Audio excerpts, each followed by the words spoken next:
Hello and welcome. And finally, we have an official update from a Switch emulator. This time, Eden brings version 0.0.3 RC1, meaning this is a release candidate version that changed a lot of things, also brought several issues, and now, at least for testers, we already have RC2, where most problems have been fixed. But were the gains really significant? And was there any performance improvement between versions? That's what we're going to find out in today's video, right after a message from our sponsors. If you want to buy original games while saving a lot, check out Instant Gaming, the digital store that sells games for various platforms, such as PC, PlayStation, Xbox, and Nintendo Switch. Get games of all genres with discounts of up to 95%. You'll also find a variety of gift cards and credits for other services. You can pay for your order through your credit card on a website with a 4.7 rating on Trustpilot. You're buying games directly from Instant Gaming, not from other retailers. If you encounter any issues, Instant Gaming offers 24/7 support. And this month, Instant Gaming is offering a special discount on Wuchang, with a price at least $10 cheaper than on Steam, making it the lowest price ever for the game. What are you waiting for to save? Links in the description. Well, the changelog is really extensive, and most end users, even with an average understanding of emulators, won't be able to tell right away what actually improved, so I'll give a quick summary. Repeating once again, RC stands for Release Candidate, meaning things can still change before the final release. And as I said, RC1 broke a lot of things. Many games that used to work stopped functioning. But if you're facing this issue, don't worry. Testers already have access to RC2, where compatibility with games and mods has been restored to how it was before. So if you're having problems, just downgrade or wait a few days for a new RC or the final 0.0.3 release. With that said, let's talk a bit about what changed. There were improvements made to the JIT backend. Enhancements to fast GPU time, where using a higher value increases your resolution, but at the cost of performance, more or less like what happens on PC games or other emulators. There's also a new fast CPU time option, which allows overclocking the emulated CPU. This can bring performance gains in some games, but it may also speed up others in an unintended way. We'll talk about this feature later, as it's really important for us. Green screen issues in FMVs were fixed across all platforms. Hardware video decoding for H.264, VP8, and VP9 is now supported on all compatible GPUs and platforms. The crash involving the control applet in Mario Kart 8 Deluxe has been fixed. This was a long-standing bug that really disrupted local split-screen gameplay, and had never been fixed by the Yuzu team, or any other fork. There were also fixes for issues when reading or applying compatibility updates related to Switch 2. However, just because you can install those updates doesn't mean the games will work with them. So, until this is fully implemented, it's still better to avoid the newest updates.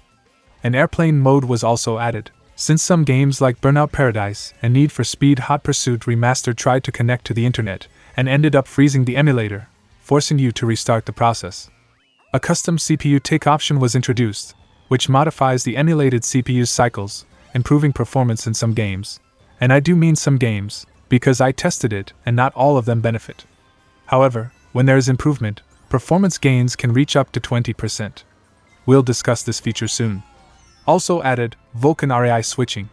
Well, if I list everything, we'll be here all day, so those are the most important universal settings. Still, I'll leave the link to the official changelog for you to check out. Now getting into the rendering part, we've had the following improvements. MSA enhancements, which makes Civilization 6 render correctly. Various Vulkan and Vulkan extension fixes, even though I prefer not to use them, I know they can improve performance in certain cases. There's now a new 0.25x resolution option, where you sacrifice all visual quality. The rendering of Rifts and Echoes of Wisdom was also fixed, along with black frames in Fire Emblem 3 Houses and Tears of the Kingdom, DLC maps in Fire Emblem Engage, and shrines in Breath of the Wild. Rendering was improved for Ender Magnolia on Android. SBIRV output optimization. If you enable this option on load, you might see performance improvements in some games. Problems that have haunted emulators for years were also fixed, like graphical glitches in Mario Rabbids, and many other issues. Now for the Android side of things, frame skip has been removed and is currently being improved, and will be re-implemented in the future. An option was added to use the native keyboard instead of the one emulated by the firmware. Shader building now appears in the performance overlay. Several settings from the desktop version were brought to Android. Driver Finder. This is a very interesting option, as it will no longer be necessary to store drivers manually. Better compatibility with older devices. Overlay showing device information like SoC, GPU, device model, and firmware version. Improvements to LRU cache, battery consumption and capacity overlay, exclusive landscape mode carousel view, partial fixes for issues with Bluetooth controllers, among many other improvements. Now let's talk about some of the known issues in RC1. They said there are many games that are inconsistent or don't even launch, but in RC2, that's already been fixed. As I mentioned earlier, it's still not recommended to use updates made for the post-Switch 2 firmware. Certain games crash when opening the virtual keyboard on Android. In this case, the keyboard applet should be changed in the advanced settings. These were the main changes, but now let's stop talking about updates for a moment and put them into practice, comparing them directly with version 0.0.2, which I generally found okay on Windows, but very good on Android. Before we start, don't forget to drop a like to help spread this video, and if this is your first time here, consider subscribing for more content like this. So starting our tests, we'll begin using only RC1 and then later show results with RC2, which has already been released at this point. And the game of choice, once again, is Bayonetta 3, because it's one of the games where you can reach the highest FPS and really see the potential of each project. In our initial test, we just want to see which version delivers better performance, so we'll pretty much ignore other metrics. All resources are nearly identical in terms of usage, but when looking strictly at raw performance, you'll see RC1 runs about 10% slower. In the second part of the test, the average FPS was nearly the same across both versions. So let's analyze the 1% low, which helps identify stutters when compiling new shaders, even though I already have most of this game fully compiled.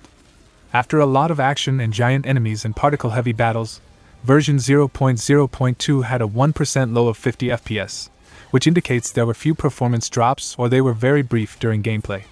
RC1, on the other hand, had a 1% low of just 5 FPS, meaning there were more stutters or the game slowed down for longer periods.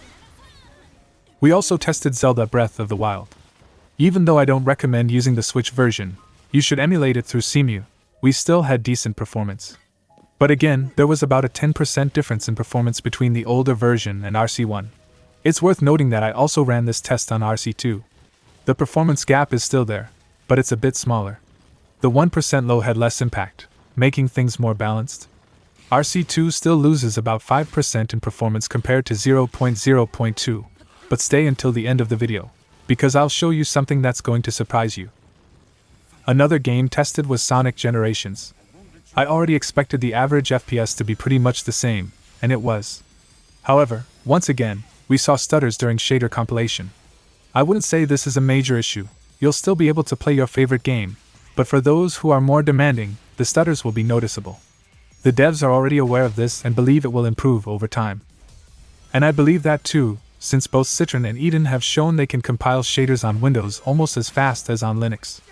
In this test, let's just look at the 1% low, which was 60 FPS on version 0.0.2 and only 7 FPS on RC1.